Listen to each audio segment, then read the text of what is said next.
Muy bien. Dios los bendiga, amados oyentes. Estamos por comenzar la escuela bíblica dominical.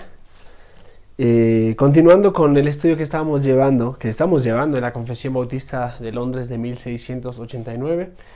Estamos en el capítulo 7 y hoy vamos a dedicar tiempo a la segunda parte, en este caso del Pacto de Dios, que es el capítulo 7, que es el que estamos observando, ¿no?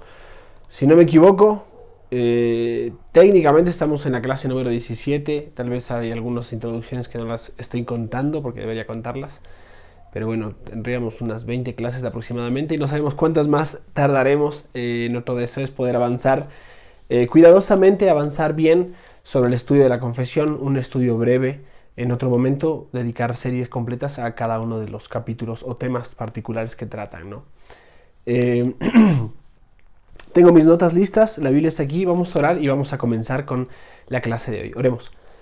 Te pedimos, Señor, que en esta hora tu nombre sea exaltado. Te agradecemos, Señor, por tus misericordias renovadas hoy, Señor. Gracias por este hermoso día que nos das, Padre. Podemos reunirnos como iglesia, como tu pueblo y exaltar tu nombre, cantarte, Señor, dedicar nuestra atención a tu palabra, escuchar, Señor, lo que tú has hablado. Oramos, mi Señor, porque en esta mañana y en este día podamos dedicarte a ti y entregarte a ti aquello de lo que tú eres digno, Señor. A ti sea la gloria hoy. En Cristo Jesús. Amén. Muy bien. Aunque la semana pasada observamos brevemente cada uno de los párrafos que tratan, los 3 párrafos en particular que trata este capítulo 7 del Pacto de Dios, y dimos una leve reseña acerca de lo que significa. En esta mañana me propongo junto a ustedes responder preguntas claves, algunas preguntas claves sobre la doctrina de los pactos, ¿sí? Y entonces vamos a dedicar tiempo a estas preguntas. Primero quisiera que sepas que el documento que voy a estar utilizando es un resumen en base a las respuestas dadas por el Dr. Fred Malone en la sesión de preguntas de discusión sobre el contenido de la doctrina de los pactos. Precisamente el pastor Malone es un excelente siervo de Cristo y fue uno de los maestros profesores que en el seminario me dio la materia de pactos bíblicos, ¿sí? Entonces la doctrina de los pactos es una materia, un módulo que lo maneja muy bien, y entonces voy a utilizar el material, el recurso que él nos ha provisto para poder emplearlo en esta mañana. Así que presta atención, vamos a usar preguntas y respuestas y observaremos cada uno de estos temas. En primer lugar, la primera pregunta que vamos a hacer es: ¿cuál es la definición correcta de pacto? ¿Cuál es la definición correcta de pacto? Y entonces, bueno, debemos decir que un pacto bíblico es una promesa, podemos decir también, o voto solemne de Dios hacia el hombre. Sí, escucha bien eso. Es muy distinto de cómo nosotros consideramos que es un pacto o cómo a veces se nos enseña, ¿no? Un pacto a veces parecería que es un contrato o un trato entre dos. En este caso es una promesa o un voto solemne de Dios hacia el hombre. Tiene un carácter unilateral y soberano. Así que, teniendo en mente esto, vamos a observar ahora en segundo lugar, cuál es el principio hermenéutico más importante con respecto al contenido de un pacto en la Biblia.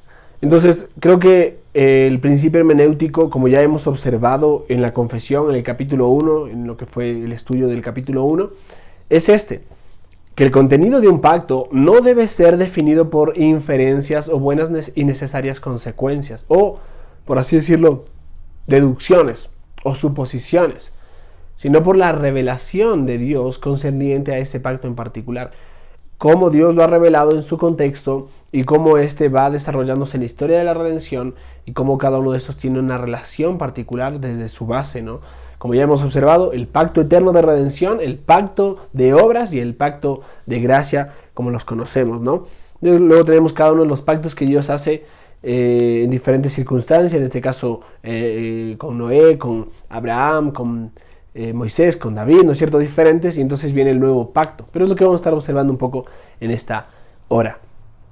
En tercer lugar, ¿qué es el pacto de redención? Lo habíamos mencionado anteriormente, ¿no? Y uno dice, bueno, ¿qué es el pacto de redención? Si un pacto es un voto, una promesa dada por Dios al hombre, es unilateral, ¿qué es el pacto de redención? Bueno, presta atención a esto porque el pacto de redención es el acuerdo intratrinitario. Tiene que ver con las tres personas de la Trinidad. Es un acuerdo efectuado antes de la fundación del mundo en el cual Dios decretó la salvación de los hombres.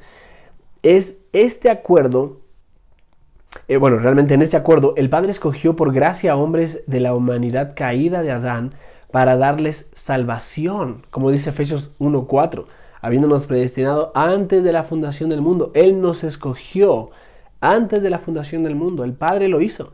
El Hijo acordó lograr esa salvación por medio de morir por ellos y ofrecer redención por sus pecados. Eso es lo que hizo Cristo. Y eso lo encuentras en Mateo capítulo 1:21, cuando dice que Él será el que salve a su pueblo de sus pecados. Hay más textos, ¿no?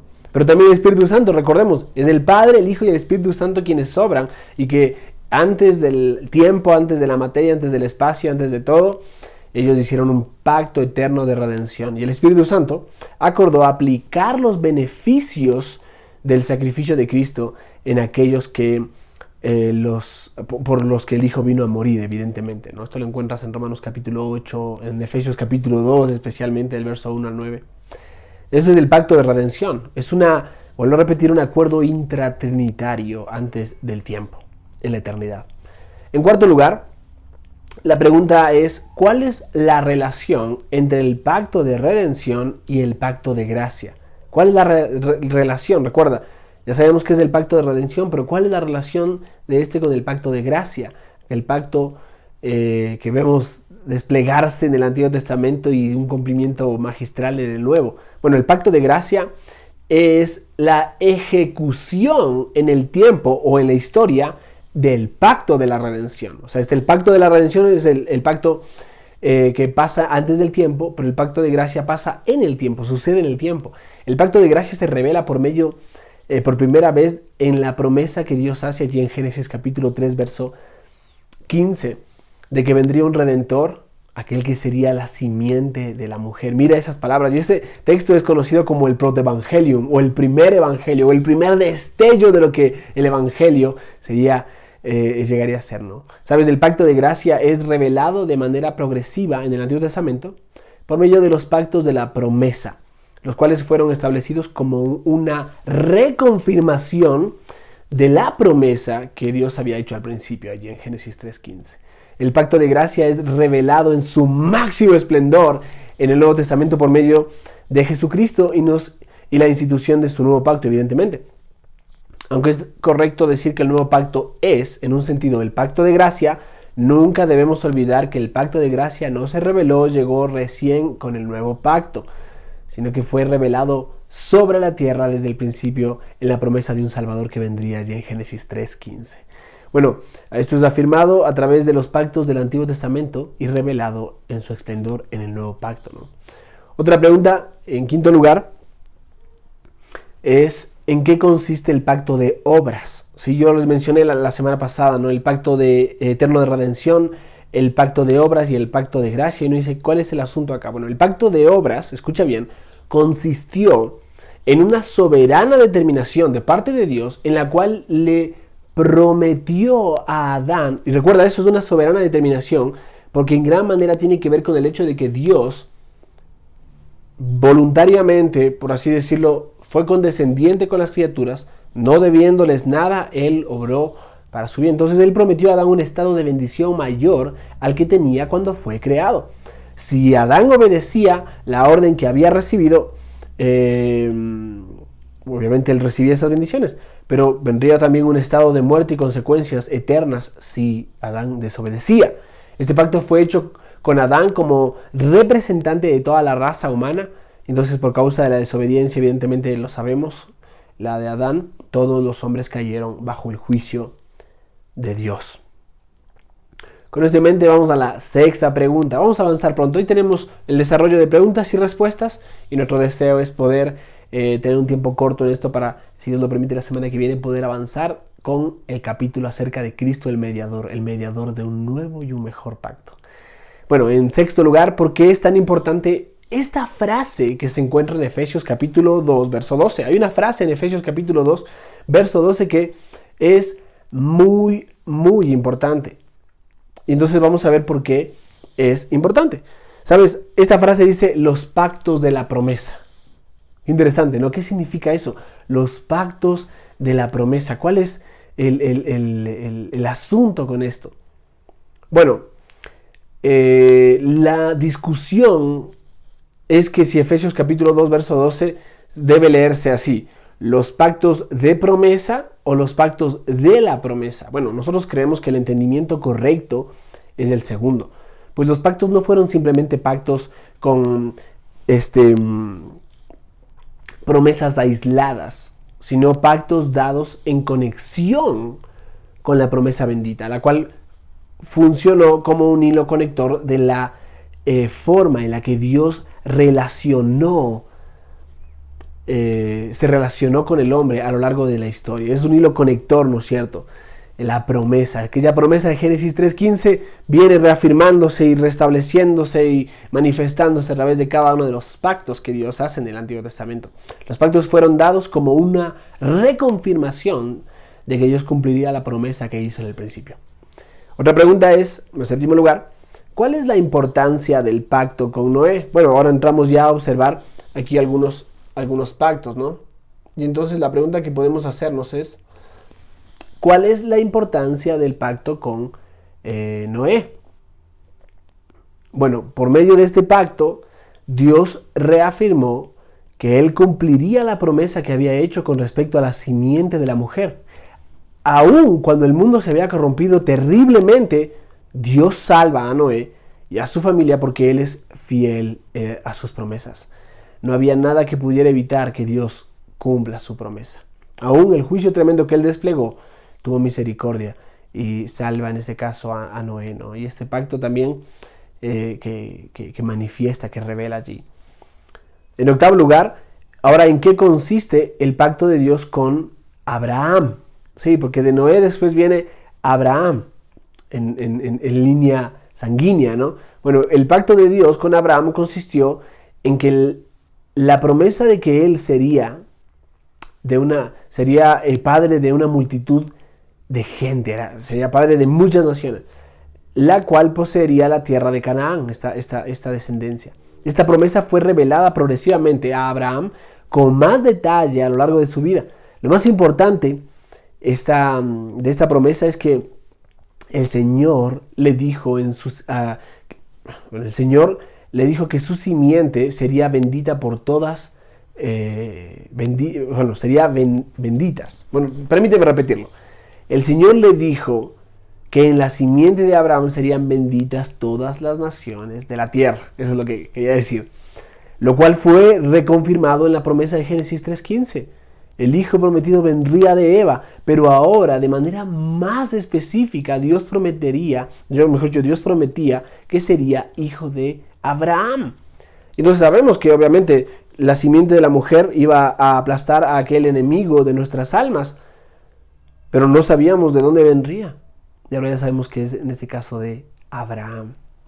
Otra pregunta, esta es la número 9, y es: ¿de qué dos maneras se cumple la promesa del pacto con Abraham? Hay dos maneras en las que se cumple la promesa del pacto con Abraham, y es, primero, se cumple en un sentido físico y en un sentido espiritual. El cumplimiento físico tiene que ver con que Dios cumplió la promesa de darle a Isaac un hijo, en este caso darle a Abraham un hijo, que este es Isaac, y con él a todo un pueblo que salió de sus lomos. Jacob, y de Jacob evidentemente sus 12 hijos, ¿verdad? Este pueblo finalmente recibió, 11 y, de José 2, ¿no? Este pueblo finalmente recibió la tierra prometida y de ellos vino la verdadera simiente de Abraham, el Señor Jesucristo. Entonces tenemos la simiente física, pero entonces también el cumplimiento espiritual tiene que ver con lo que dice Pablo en Gálatas capítulo 3 y capítulo 4, que los verdaderos descendientes de Abraham son aquellos que tienen la fe de Abraham. Los descendientes espirituales de Abraham, aquellos que serían incontables como la arena del mar y las estrellas de los cielos, son la descendencia de aquella simiente que vino, es decir, los creyentes. Escuchen bien eso, la iglesia de Dios, del Dios verdadero, el verdadero Israel de Dios. Esto es sumamente importante porque estamos hablando de la simiente física, en este caso Cristo, la simiente, el heredero, no hablando de muchas sino de uno, dice Gálatas, y después la simiente espiritual, y esto es de la fe de Abraham, aquellos que creemos en las promesas y en este caso en el cumplimiento de ellas en Cristo. Abraham creyó en las promesas, nosotros creemos en el cumplimiento de esas promesas, ¿no? Número 10. ¿Cuál es la relación entre el nuevo pacto al pacto con Abraham? ¿Son iguales, son idénticos o cuál es inferior o superior? Permíteme explicarlo rápidamente, ¿no? El nuevo pacto es evidentemente superior al pacto con Abraham. El pacto abrahámico es siervo del nuevo pacto, pues forma parte de los pactos de la promesa del Antiguo Testamento, los cuales sirvieron como precursores del nuevo pacto, revelando de manera progresiva lo que en el nuevo pacto se reveló de manera perfecta y total. Así que notas aquí esto, ¿no? Cuando hablamos del nuevo pacto estamos hablando de Cristo, es el nuevo pacto, nuevo y mejor pacto, ¿no es cierto? Y evidentemente el pacto con Abraham es un siervo, apunta, ¿no es cierto?, al nuevo pacto. Va revelando progresivamente ese nuevo y mejor pacto. 11. ¿Cuál es la relación del pacto de obras con el pacto con Moisés? ¿Es una publicación del pacto de obras? Sí, evidentemente el pacto con Moisés es una publicación del pacto de obras. La semana pasada hablamos un poco de esto, ¿no? Recordando el tema del pacto de obras, lo cual significa, en este caso, si hablamos del pacto de obras, que es una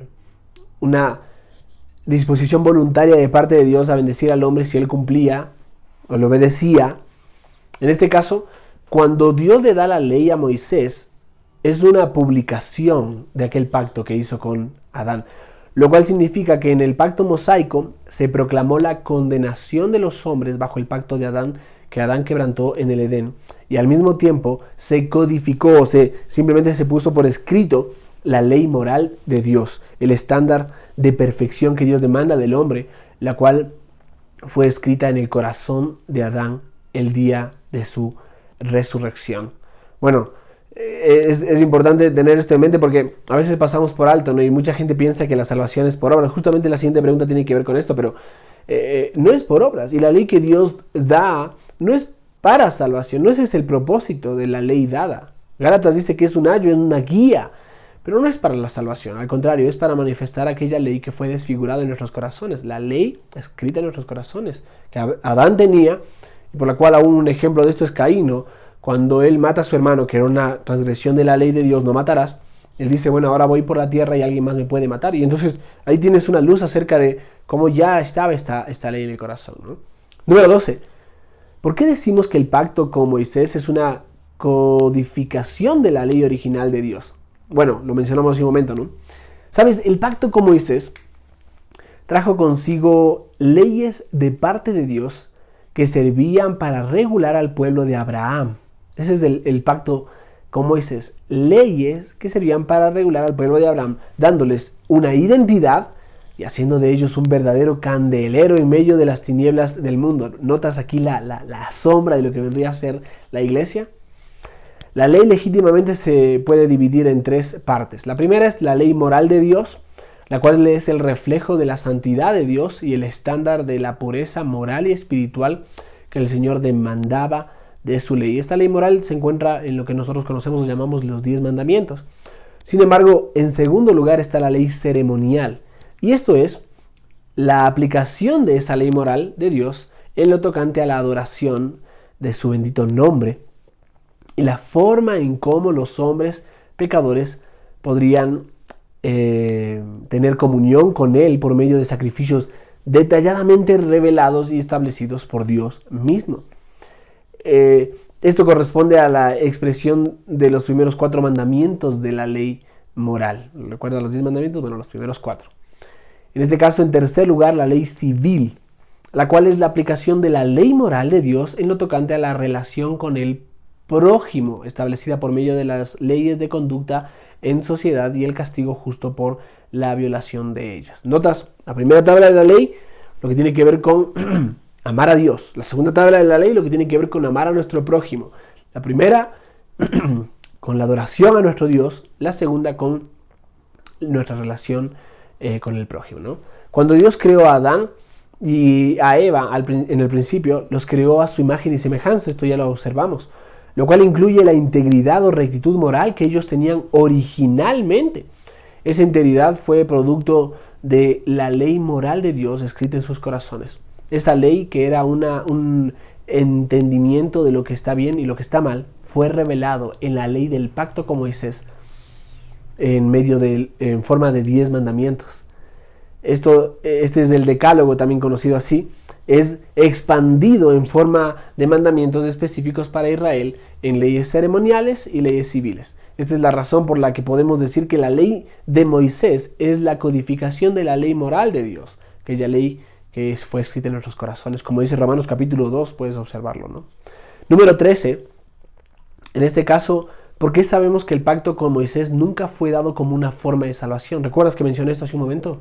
¿Por qué sabemos que el pacto con Moisés nunca fue dado como una forma de salvación? Bueno, por la clara revelación en el Nuevo Testamento, como dice Gálatas 3, del capítulo 3, verso 10 al 22, donde Pablo dice que la ley nunca tuvo el poder para vivificar, o sea, para dar vida.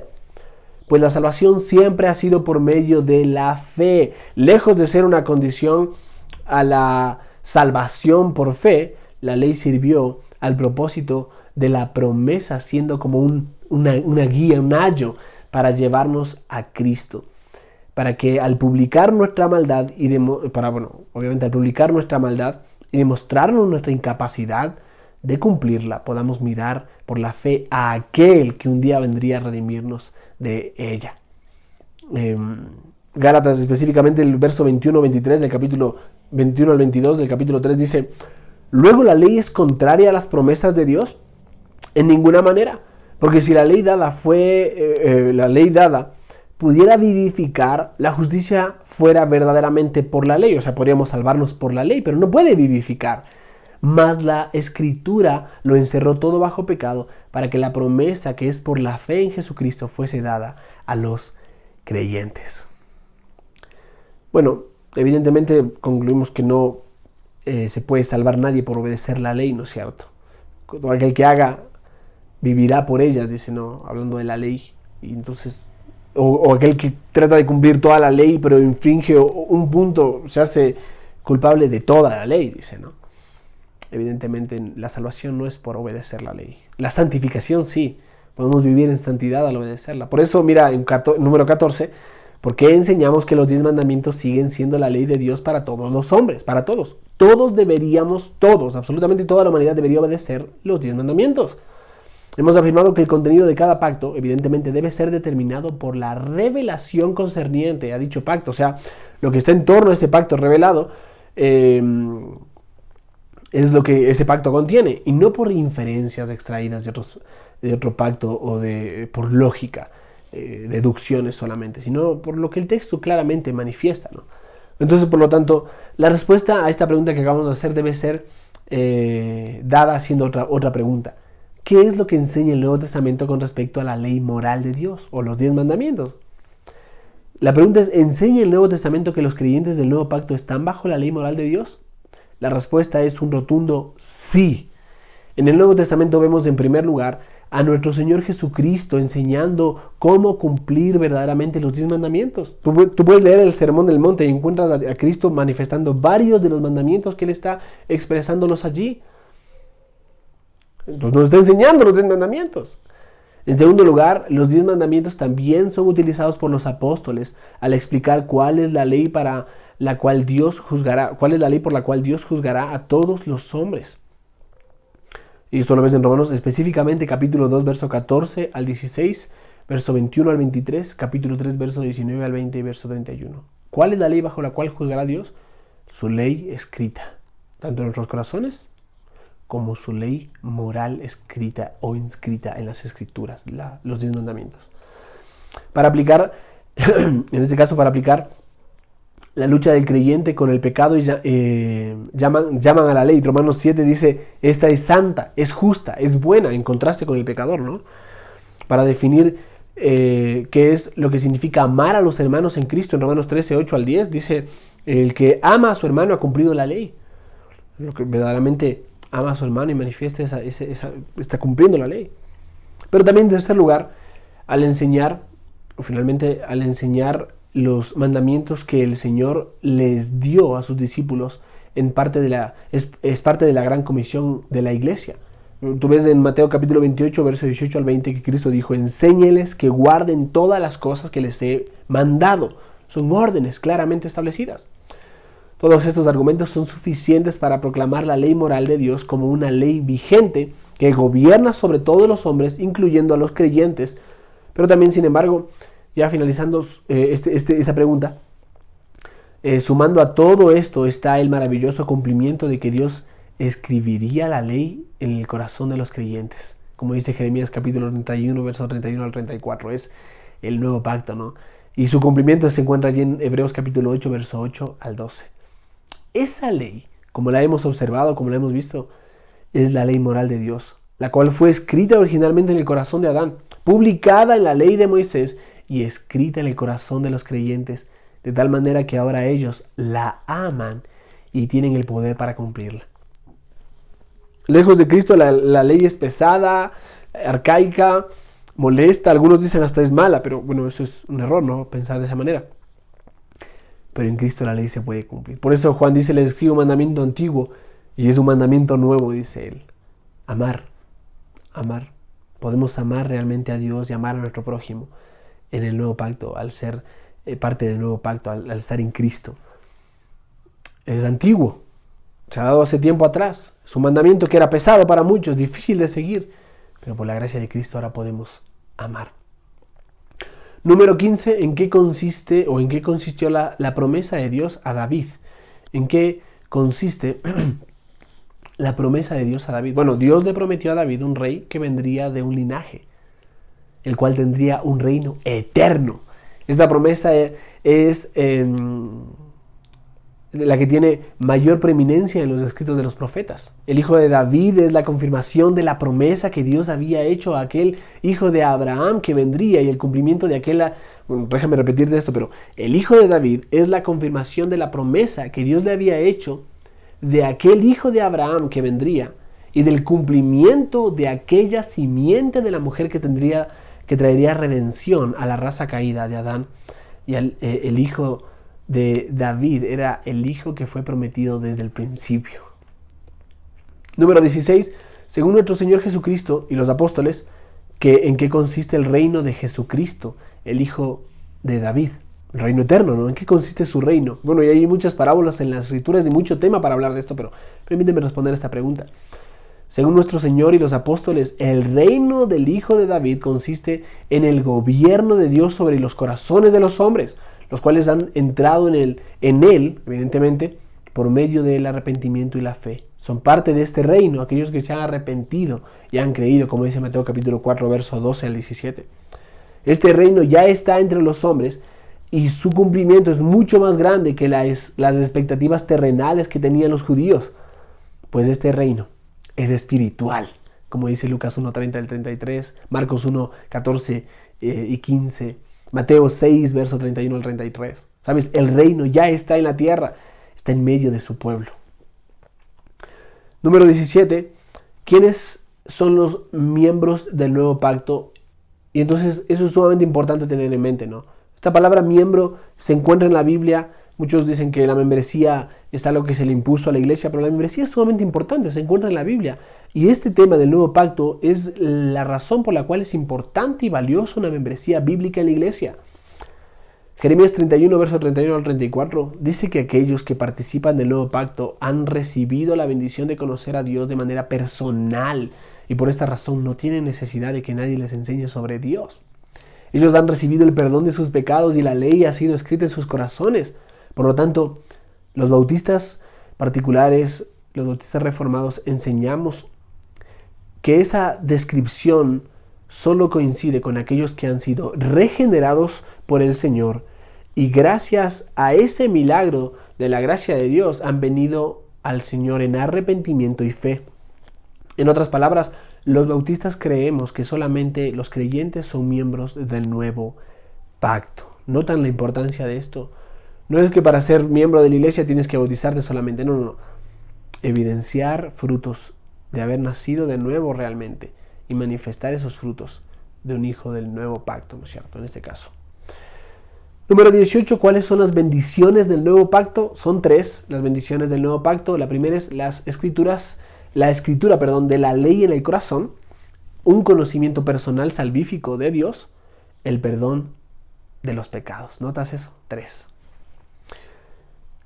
Y ya finalizando, simplemente permíteme compartir contigo 2 últimas preguntas, ¿sí? ¿Cuál es la relación de los pactos de la promesa y el nuevo pacto? ¿Cuál es la relación de los pactos de la promesa? Notas, está la promesa y tantos pactos que se dieron para manifestar esa promesa, evidenciar esa promesa, confirmar esa promesa, apuntar al nuevo pacto. Bueno, los pactos de la promesa fueron los precursores del nuevo pacto. Todos ellos fueron establecidos por Dios a lo largo del Antiguo Testamento para reafirmar la promesa que hizo en Génesis 3:15 y revelar de manera progresiva el pacto de gracia de Dios para con el hombre, el cual finalmente se reveló en su máximo esplendor en la manifestación del Señor Jesucristo, el cual estableció el nuevo pacto.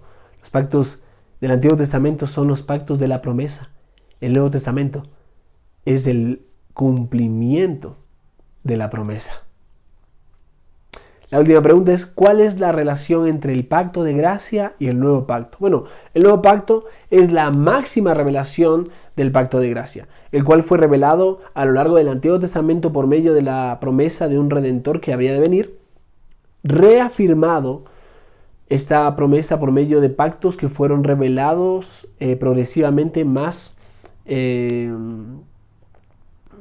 por medio de pactos que fueron revelando progresivamente más detalles sobre el cumplimiento de la promesa hasta el final del cumplimiento del nuevo pacto. Entonces, en otras palabras, el nuevo pacto es la revelación del cumplimiento de la promesa ofrecida por Dios, la cual constituye el fundamento del pacto de gracia. Bueno, hemos dado varias preguntas y varias respuestas.